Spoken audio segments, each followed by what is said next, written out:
ګرانو کتونکو ستړي مشئ راځئ نن د جرګې په جوړښت او تاریخ ځانونه خبر کړو.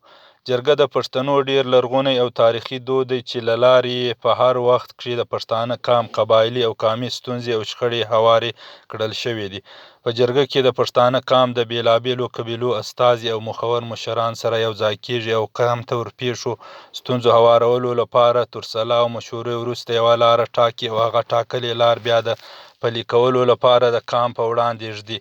جرګه د پښتانه قام ډیر لرغونی دود دی، بلکې که دا وویل شي بې ځایه به نه وي چې جرګه د پښتنو د پارلمان تر ټولو لرغونې بڼه ده او داسې ښکاري چې اوسنی پارلمان هم د همدې لرغوني دود جرګې پرمختللې بڼه او جرګه یې بنسټ او سرچینه ده. هسې خو د پښتانه قام بیلابیلې قبیلې هم د خپلو ستونزو او شخړو د هوارولو لپاره پر وړه کچه باندې جرګې ترسره کوي.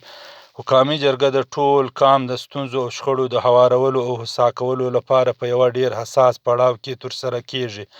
قامي جرګه د ټول قام استازیتوب ترسره کوي او قامي مخور استازي و قام ته د ورپېښو ستونزو په اړه خپله پوهه سره ګډوي او همداسې په سلا او مشوره سره د قام او ټولنې په ګټه وړتیا لرونکې لاره ټاکي.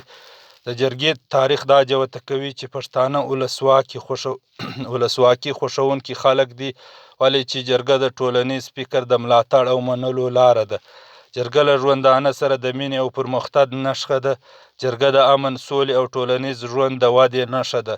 جرګه خپل نرخونه او اصول لري او دا هم چې له جرګې څخه مخ اړول د قام په وړاندې د سرغړونې په معنا وي چې ټاکلی تاوان لري. له قامي جرګې څخه مخ نه اړول کیږي، ولې چې د قامي جرګې څخه مخ اړول د پښتونولۍ تر چوکاټ د وتلو په معنا ده او د ټول قام له کرکې سره ځان مخامخ کول وي.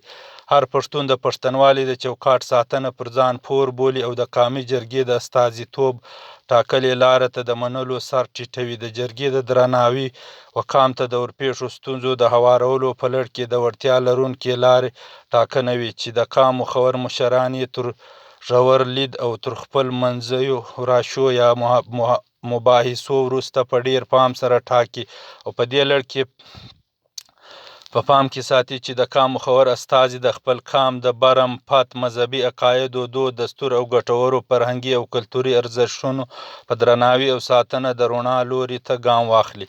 پای دا چې د جرګې برخوال په ډیر پیاوړي هوډ سره د پښتونولۍ د چوکاټ ساتلو ذهن او زړه لرونکي وي او ولسونه هم د جرګې لخوا د ټاکل شوو لارو په پاللو او ساتنو کې له جرګې سره د باور او درناوي پر ځای ساتي. ځکه پښتانه ولسونه په تاریخ کې باور ترلاسه کړی دی چې په هر زمان او مکان کې په هر ډول حساس پړاو کې قامي ستونزه او قامي ستومانۍ د جرګې له لارې هوارې شوي او هوسا شوي دي. کله چې هم مخورو په سلا او مشوره تر ژورو مباحثو وروسته د قام د ودانۍ او هوساینې لاره ټاکلې د پښتنو ولسونو په لوی زړه پاللې ده د ټول پښتون د یووالي، ودانۍ او سوکالۍ په هیله.